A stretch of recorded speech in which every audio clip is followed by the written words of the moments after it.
I am the proud father of a girl athlete. Nope. Not, Yes. she did it all herself. Yes. Why now? Why is this the moment for women's sports? The performance, as you're really well aware of, the performance of girls and women on the pitch, court, field, on the river has been strong for decades. And we've all been inspired by different female athletes over the last few decades. But the economics never matched up to the quality of the product on the court. Now, because families like you, for the last 2 decades, have been spending their weekends, their weeks, and their money And our money. on girls and women's sports, there is now a natural fandom that can support women's sports at the professional scale financially. And now the sponsorship dollars are following, attendance numbers are following, and the star athletes are getting the shine across the commercial ecosystem the way we've always wanted to. And now we, as value investors, which is Ariel's legacy, can confidently invest as we see these valuations grow and the businesses become solid businesses. Well, it is interesting to watch a firm, an Ariel, known for sort of value and deep value investing, finding, undervalued assets, stocks, whatever, and investing in them.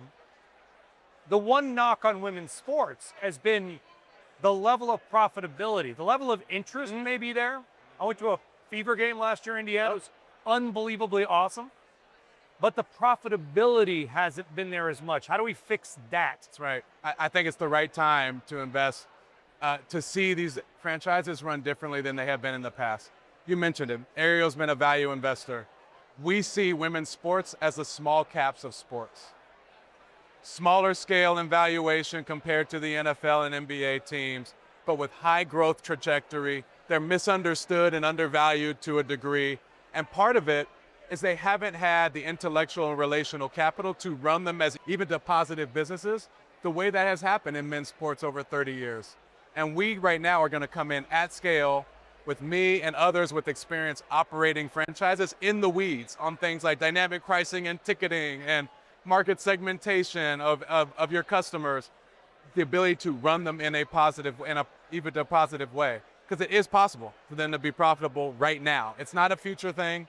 The industry doesn't need to mature. They just need people to focus with operating rigor in that way. And that's what we're doing with the franchises we're invested in. So if you were going to go look sort of backwards in time, were there things that could have or should have been done differently so we wouldn't be at a point now where suddenly we're talking about it? Because women's sports is not new. No, it's not new. It's not new. But the industry has matured around it. And it's actually why we're investing not just in women's sports teams in the major leagues, NWSL, WNBA, Women's Super League in Europe, but in the full ecosystem. The leagues that are next, youth sports, which have great margins. It's a traditional private equity roll-up play where you invest in a bunch, pull them together, get back office synergies, and in the businesses that support them. Data analytics companies, professional services firms, health and wellness companies, the real estate that surround the venues they're in. Because as those professionalize, these franchises become solid. Their economics become solid. The women are surrounded by world-class capabilities that support their growth, that support a guest experience that's world-class. And so you start to see a different experience across the entire business.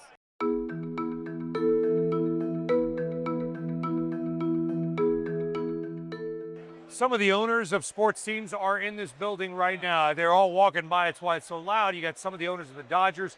We've realized that the sports teams, NBA, NFL, these are the most valuable assets, some of them in the world. Really become trophy assets, right? In a way. You reference youth sports as being way down the line, but similar. Yes. A lot of our audience pays for their kids to do sports. Yes. It's not cheap. It's not. It's not cheap. It's good money. So what is the investor opportunity? Why is Ariel interested in that side of the sporting ledger?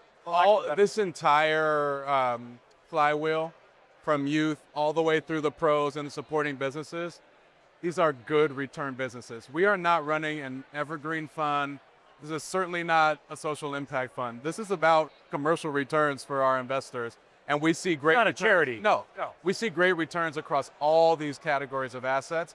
And you actually see these NBA and NFL owners also investing in new sports. My former boss, Josh Harris and David Blister, in doing Unrivaled Sports, It is a youth sports roll-up that's focused on the facilities that grow. We love businesses like that because they are high margin, they are cash generating, and they even out a portfolio where you may have to hold on for sports teams a bit longer, but those youth sports franchises and organizations, there's cash in now, they have great exits in the near term, and these are solid businesses that do good for kids and families. And so how does this work? How does one invest in youth sports other than me writing a check? Well, there are a bunch of companies that are doing youth sports that are the travel leagues that you're in, and they're acquiring the mom and pop shops and pulling them together. A great example is our second warehouse investment. We bought the Denver NWSL expansion team alongside Rob Cohen in Denver. We also bought into League One Volleyball, which is an upstart volleyball league that will be at the scale of the WNBA, NWSL over years. We believe that. That's why we invested in them. Yeah, in volleyball. It's one of the highest participation girls sports.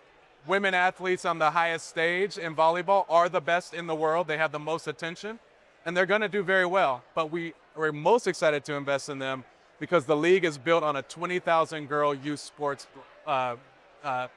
business. Yes. That already has high margin, that is creating great cash, and they have a great view on inorganic growth by buying mom and pop shop, pulling them together, professionalizing them, and getting better margins. At the high school level, because I was just at a flag football with my son. It was this huge volleyball tournament, and all the girls and teens were wearing like different uniforms. The parents were there. It was 100. I thought, what is this? Yes. Yeah. That must be that. This is it. It may have been League One Volleyball. It may have been a similar one. No, I mean, but this is great business, and we're excited to see that grow, not only because it's a great business in its own right, and it's going to do great for our LPs, but also because it's creating the fans of the future. It's you and other families that are going to be supporting these franchises. But how do we then make sure that costs don't go up to a point where some people are priced out? Affordability. They say, I'm sorry, honey, you can't play, we can't afford it. Yeah. We don't want that. Affordability is important. You need tiering across these, and this is why scale is important. And we like investing in folks that are rolling these up, because once you get scale, you have a healthier balance sheet where you can make sure that that youth sports remains inclusive. Because we do care as a fund, not just about making money on this, but also about what it does for leadership development, student formation, and leaders in the world that are formed in youth sports. 70% of female C-suite members played high school or college sports. What is that number? 70%. 70%. 70% of females in the C-suite were high school or college athletes. And so, yes, this is going to make great money for us in our LPs, but it is an important development of the leadership pipeline of women in the world. And does that student money when they're 10 and 12, does that filter up? It does. This is the and the pipeline is going further and further back. As you know, the intensity of recruitment and all that is going further and further back the funnel. And so the more we can be professionalized, developing these young women in an important way at young ages, they're better ready for that gauntlet coming through as well.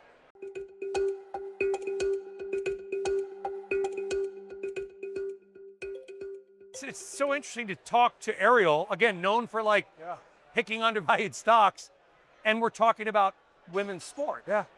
So, again, connect those dots. Yeah. For a lot of people, they say, well, is this the same Ariel? It's a classic. John Rogers? Yes, exactly. It is. And first of all, Melody is amazing to work for, and she's the real brain power behind this fund. But this is a classic Ariel investment. Ariel has historically looked at undervalued, misunderstood asset classes within the broader market. They've often been small cap investments, and that's exactly what this is. This is the small cap of sports, undervalued, without the attention paid to it. We are going to give it the focused attention to come in at scale. So we're doing the interview, but you got Michael Milken over your shoulder. Right? Don't look. How does being at the Milken conference, this event, help grow that effort? Because I got to imagine these are the women and men that are going to help make that happen. Yes. I mean, certainly there's many people here that could be our LPs. Yep. And we are looking at ultra high net worth families and fundraising, and so they're all here. So that's certainly helpful.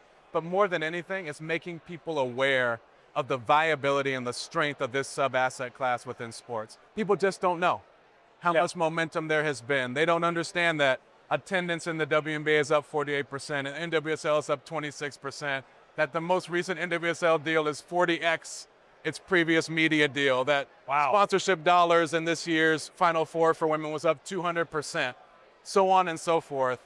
Telling that story is important for people to understand that this is not just a wishful and hopeful thing for the future, but that the time for monetization is now. And we're going to wrap it. You're still not going to tell me the name of that.